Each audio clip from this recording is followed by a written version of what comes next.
All right, this thing has gone viral. Me and contenders ain't got no relation. It's gone viral, so I guess I need to address it also because I'm kind of in the middle as far as being involved, and that's crazy, right? So Michael Irvin, quote unquote, crashes out, and I'm going to keep my phone buzzing in the background because it's going viral and it's binging every other second on my phone because I shared it on my social media page. What am I talking about? Right behind me, the greatest of one of the greatest of all time, and that's Michael Irvin.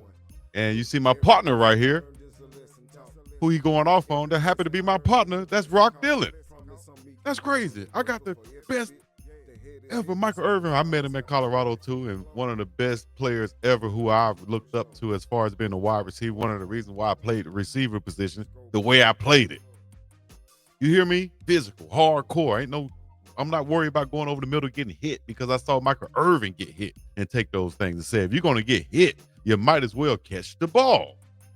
So I said, hey, if I'm going over the middle, I'm going to catch the ball like Michael Irvin. Yaka, right up in there. Yaka, right up in there. And when I saw him and Shannon Sharp in Colorado, I had to tell him, hey, man, I played tight end because of you. Hey, man, I played receiver just like you. I tried to play just like you, inspired by you.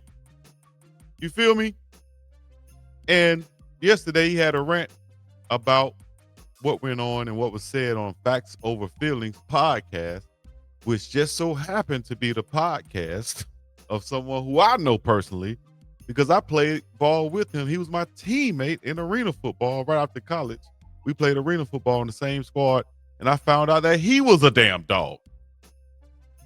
It's crazy that they have a connection because he wore number 47 in college, as he did in arena football. He wore number 47 in college.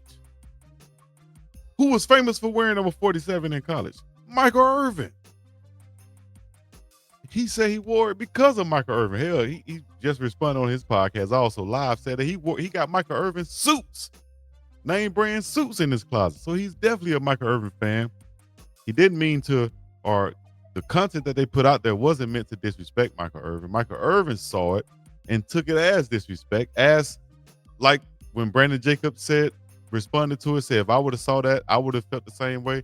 I felt the same way when I saw it too, when they was talking about slower receivers back then. Then you put a picture of two of the greatest up. So I feel like that was that editing kind of what triggered Michael Irvin. And as he said, you're not going to ish on my career, dog, and what I've done, especially then you add my dog Jerry Rice into it.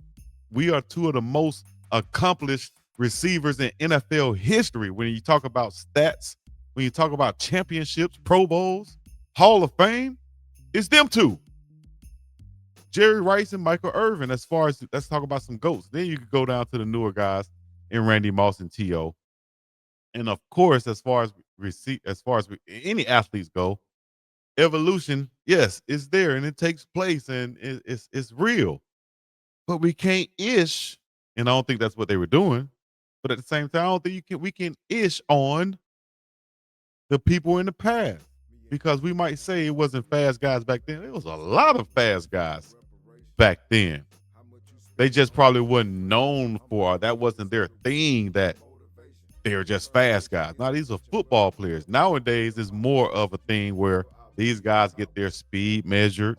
It's talked about a lot. Oh, he's a 4.3 guy. He's a this getting guy. Man, some guys don't test well under those speed and track conditions. Like a Jerry Rice who ran a 4.6 coming out of college. Like a Michael Irvin, I think he ran a 4.5 coming out of college. But at the same time, these are two of the greatest. They made plays. It's a lot of track stars who came into the league who couldn't catch a cold, who couldn't run a route, who couldn't take a lick. Right? So I think all of this was taken out of context, and I think a conversation probably could have been had, but at the same time, editing is a mofo. Like I can put up some stuff behind me right now that'll trip some people out as far as the editing goes, and that'll change your mindset or your thoughts as far as what the visual goes while I'm speaking. So what I'm trying to say is this, man.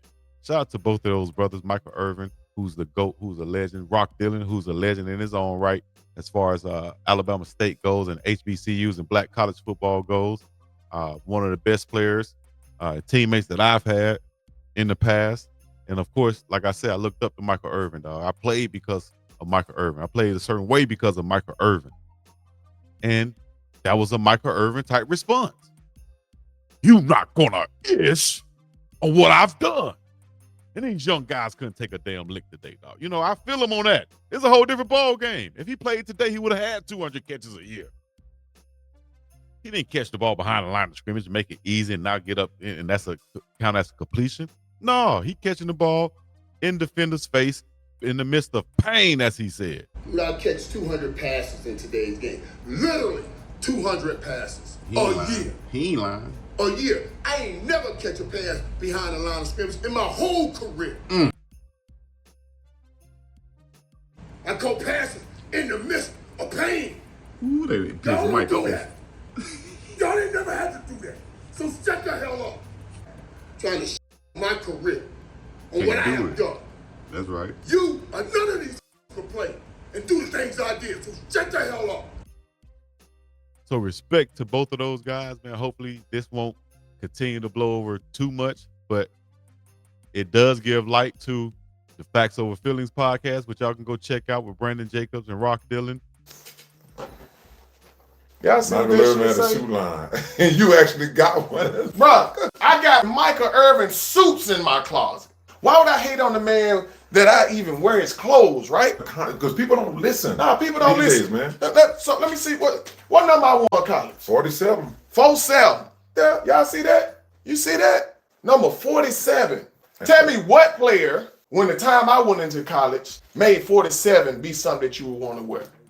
Nobody. I wore the number because of him. Michael Irvin is a Hall of Famer at that school.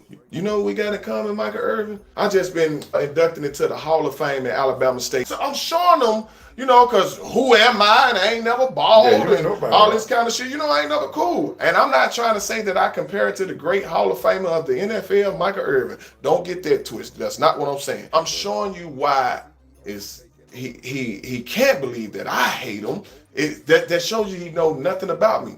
This jersey, this number goes into the Hall of Fame forever at this school, forever in this school history. Because of me, but a lot of it is because of him. Then you can also go check out Michael Irvin's podcast. You can also check him out on It Is What It Is too. They just shared the clip that I actually put out on my social media. They shared it on It Is What It Is. They didn't even go to Michael Irvin's page. So that lets you know how these clips and edited versions of stuff can get taken out of context and shown all over the world and things of that nature, and people get their own view of it. Like they just showed my clip on there, which is huge. You know, you got me being tagged now with Cameron, and It Is What It Is. I appreciate it. Same thing with Facts Over Philly. They should be probably appreciative of, not probably, they should be appreciative that Michael Irvin even said their name, because he could have got on here and said a bunch of dumbos. I'm not even gonna say their name, you know, but he said their names, Facts Over Feelings podcast. That's an alley-oop. I don't know whether he tried to do it on purpose or not, but I think at the end of the day, Michael Irvin and Rock, if they ever had a conversation, if they ever got to a place of understanding, Mike would probably say, you know, I definitely, you know, reacted out of emotion, and I probably would do it again if I felt like somebody was disrespecting my name or my career. And I think Rock and them would say, man, listen, Unc, legend, Hall of Famer, there was no disrespect. As I think Rock just came on this podcast and said, it was no disrespect. This is what I meant. I'm speaking on evolution. I'm not trying to ish on y'all, and I'm not trying to ish on the young boys these days. So if you, and definitely not trying to ish on Deion Sanders, because we know he would have, you know, translated to any and could have jumped into any era of football or sports period and been an effective athlete and been as great as he was, and he is. Just gotta take this one, dog, with a grain of salt, let it go by, let it fly over, and hopefully these guys talk and they'll get to an understanding and know that this was not any disrespect meant.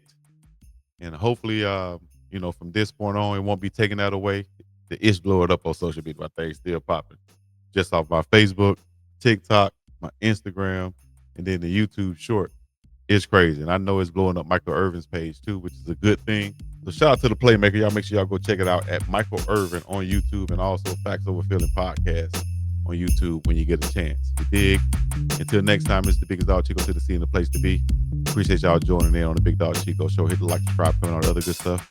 Gonna be up and about this thing. Peace in the Middle East. Yeah, you be on you.